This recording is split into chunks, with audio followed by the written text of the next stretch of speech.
Bro, Pawan Kalyan గారు ఎక్కువగా ఈ విలేజెస్ పైన కాన్సన్ట్రేషన్ చేసిన విషయం మనకు తెలిసిందే అనమాట. ఇప్పుడు గిరిజన ప్రాంతాలు ఉంటాయి చూసా, వాళ్ళ గురించి కూడా ఎక్కువ ఆలోచిస్తున్నారు. వాళ్ళకి ఏదైనా అవసరం వచ్చినా కానీ, రోడ్లు కానీ, వాటర్ ప్రాబ్లమ్స్ కానీ ఏమున్నా సరే. రీసెంట్గా మనం చూసాం, ఏజెన్సీ ప్రాంతాలకు వెళ్ళి ఆయన అక్కడే వాళ్ళతో ఉండి వాళ్ళకి ఏమైనా ప్రాబ్లమ్స్ ఉంటే తెలుసుకొని మరీ తీరుస్తున్నారు అనమాట. అలాగే అక్కడ ఉన్న వాళ్ళకి చెప్పులు లేవని చెప్పి చెప్పులు కూడా ఇచ్చారని కూడా తెలుస్తుంది. సో ఏంటి దీనిపైన?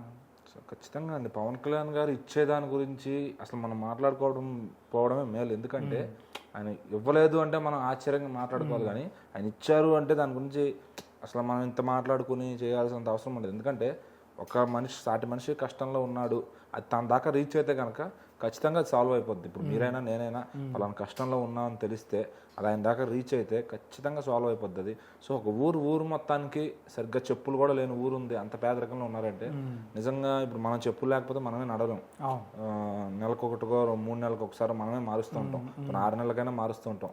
అసలు అలాంటిది అక్కడ చెప్పులే లేని ఊరు ఉంది అంటే అది మనం ఇంకా దాన్ని తలుచుకుంటే చాలా బాధగా ఉంది. అంటే మనం ఆలోచించాల్సింది ఏంటంటే, ఇప్పుడు మనం బాగున్న రోడ్ల పైన నడవలేకపోతున్నాం అంటే, వాళ్ళు అడవుల్లో నడవాలంటే చెప్పులు లేకుండా అంటే వాళ్ళకి అలవాటు అయిపోతుంది. కానీ బట్ అది కూడా దానివల్ల ఎఫెక్ట్ అయితే జరుగుతూనే ఉంటుంది. గాయాలు అయితే కాళ్ళకయ్యే గాయాలు, దాని ద్వారా ఇంకేమన్నా ఇన్ఫెక్షన్స్ అవ్వచ్చు.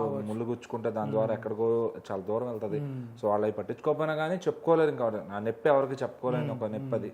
సో ఇప్పుడు ఎవరన్నా కొంతమంది టూరిస్టులు వాళ్ళు వెళ్ళినప్పుడు ఒక పిల్లోడికో చిన్న పిల్లోడి కంటే కొనిస్తారు, కానీ సో అందరూ ఊరికి కొనియాలంటే అది చాలా కష్టం. సో ఆ విషయం పవన్ కళ్యాణ్ గారికి తెలిసి చెప్పులు అయితే పంపించారనమాట. అక్కడ ఎవరెవరు రెగ్యులర్ సైజులు ఎంత ఉంటాయి ఏంటి అని చెప్పి వాళ్ళ ఫుడ్ సైజు కనుక్కొని అవి అక్కడ ఊరు సర్పంచ్ అయితే పంచి ఇట్లా పవన్ కళ్యాణ్ గారు పంపించారు అని చెప్తే వాళ్ళు కూడా చాలా హ్యాపీగా ఫీల్ అయ్యారు అనమాట. సో ఎందుకంటే వాళ్ళకి ఆ చెప్పుల విలువ తెలుసు, వాటిని ఎంత జాగ్రత్తగా దాచుకోవాలి, ఎంత జాగ్రత్తగా వాడుకోవాలని. ఒకవేళ అది తెగినా కూడా వాళ్ళు విసిరేయరు, కుట్టుకుంటారు, చాలా జాగ్రత్తగా పెట్టుకుంటారు. ఒకప్పుడు మనం కూడా కుట్టించుకుని అట్లా చేసినాం. ఈ రోజు అంటే ఏదో తక్కువ రేట్లో 100-200లో కూడా చెప్పులు స్టార్ట్ అవుతున్నాయి కాబట్టి. సో ఇక్కడ మోడర్న్ లైఫ్లో బతికే వాళ్ళకి చెప్పులు చాలా చీప్ అయిపోయినాయి, కానీ వాళ్ళకి చెప్పులు అనేవి చాలా విలువైనవి. అవి కూడా కొనుక్కోలేనంత పేదరికం, ఎందుకంటే వాళ్ళ నెలవారీ ఖర్చుల్లో చెప్పులు కొనలేని ఒక స్థితిలో ఉంటారు వాళ్ళు. సో మరి అట్లాంటి వాళ్ళ కష్టాన్ని అర్థం చేసుకుని ఆ ఊరు మొత్తానికి కొనిచ్చారంటే మామూలు విషయం కాదు అది. సో అది చాలా పెద్ద మనసు ఉండాలి దానికి. సో పోనీ అది ప్రభుత్వ సొమ్ముతో కూడా కాకుండా ఆయన పర్సనల్ సొమ్ములతో ఇస్తూ ఉంటారు. ఇంకా కదా మరి ఆయన ఇచ్చారు అని మనం మాట్లాడుకోవడం దాని గురించి అనవసరం.